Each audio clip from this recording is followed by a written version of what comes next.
Ops, sige lang kapatid. Bible verse muna tayo, Bible study.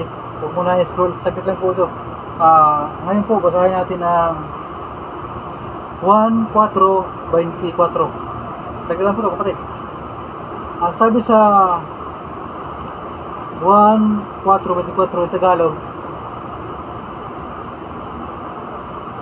ang Diyos ay Espiritu, at ang mga sa Kanya ay nagsasamba ay kailangang magsamba sa Espiritu at sa katotohanan. Maraming salamat po sa pagbasa pa niyo sa mga salita. So ito po mga kapatid, ito po yung ating nabasa ngayon. Patungkol po ito sa ating pananampalataya sa Panginoon. Basahin po natin John 4:24. Ang Diyos ay Espiritu. So, siya po ay Espiritu, siya po hindi nakikita. Holy Spirit.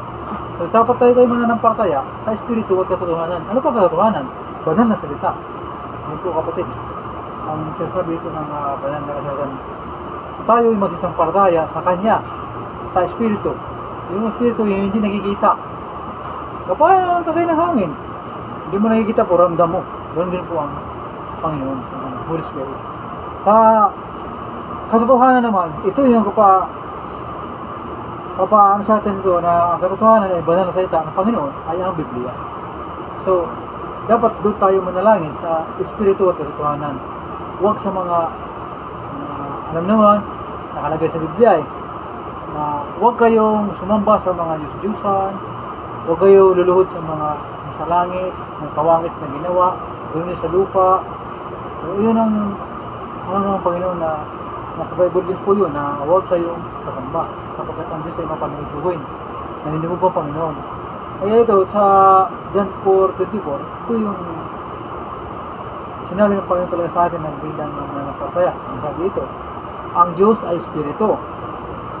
At ang mga nasa Kanya ay nagsisamba, tayo bilang mananampalataya, sumasamba sa Espiritu at sa katotohanan. Hindi sa mga alam nila po, sinabi ng mga ninuno. Hindi po ganoon. So sana po meron kayo natutunan ngayong gabi mga kapatid. Salamat po sa iyong pakikinig sa maiksing short Bible study. Maraming salamat po kapatid at God bless po sa inyong lahat.